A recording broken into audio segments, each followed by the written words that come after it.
వర్షాకాలం రాగానే వాతావరణంలో చల్లదనంతో పాటు తేమ విపరీతంగా పెరిగిపోతుంది. బయట వర్షం పడుతున్నా గదిలో మాత్రం ఉక్కపోతగా జిడ్డుగా అనిపించడానికి ఈ తేమే కారణం. ఇలాంటి సమయంలో ఏసీ ఆన్ చేసినప్పుడు అది ముందుగా గాల్లోని జిడ్డుదనానికి కారణమైన తేమను పీల్చుకోవడానికే 40 నిమిషాల సమయం తీసుకుంటుంది. ఈ వ్యవధిలోనే కంప్రెషర్ నిరంతరం నడుస్తూ విద్యుత్ మీటర్ను రాకెట్ వేగంతో తిప్పుతుంది.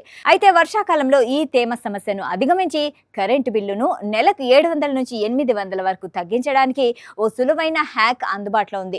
వర్షాకాలపు ఉక్కపోతను తగ్గించడానికి ఏసీ వేయడానికి ముందే గదిలో ఒక తడి కాటన్ గుడ్డను ఉంచడం ఒక అద్భుతమైన మార్గం. ఇది గదిలోని వేడితో పాటు తేమను కూడా త్వరగా సమతుల్యం చేయడానికి సహాయపడుతుంది. వర్షాకాలంలో ఏసీ కంప్రెషర్ ఉదయం నుంచి రాత్రి వరకు ఎక్కువ కష్టపడాల్సి వస్తుంది కాబట్టి ఈ చిన్న పద్ధతి ద్వారా కంప్రెషర్ రన్ టైంను 10 నిమిషాల నుంచి 6 నిమిషాల వరకు తగ్గించవచ్చు. ఏసీ వినియోగించే మొత్తం కరెంట్లో 90% కంప్రెషరే వాడుకుంటుంది కాబట్టి ఈ చిట్కా ద్వారా మీ కరెంటు బిల్లు గణనీయంగా తగ్గుతుంది.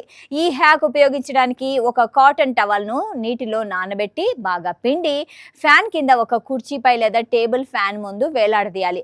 ఏసీ ఆన్ చేసే సమయంలో ఆ గుడ్డను తీసివేయాలి. రాత్రి వేళ వర్షం పడుతున్నప్పుడు వాతావరణం కూల్గా ఉన్నప్పటికీ గదిలో జిడ్డుగా అనిపిస్తే కిటికీ గట్టు మీద లేదా తలుపు వెనక ఉన్న తడి టవల్ వేలాడదీయడం ద్వారా ఆహ్లాదకరమైన వాతావరణం ఏర్పడుతుంది. దీనివల్ల ఏసీని 24 డిగ్రీలో పెట్టినప్పటికీ 22 డిగ్రీలో లభించే చల్లదనం అనుభూతిని ఇస్తుంది.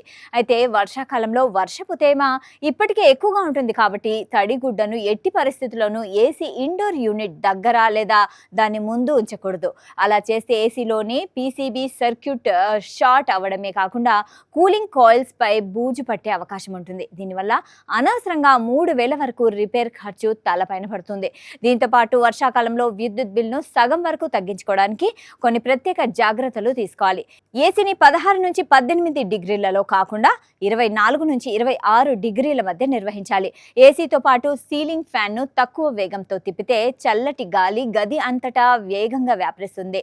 వర్షాకాలపు తేమ గాలి బయట నుంచి లోపలికి రాకుండా తలుపులు, కిటికీలను మందపాటి కర్టన్లతో మూసివేయాలి. ముఖ్యంగా వర్షాకాలంలో గాలిలోని బూజు వల్ల ఫిల్టర్లు త్వరగా మురికిగా మారతాయి కాబట్టి వాటిని తరచుగా శుభ్రం చేయడం ద్వారా 15% వరకు విద్యుత్ వృధాను అరికట్టవచ్చు.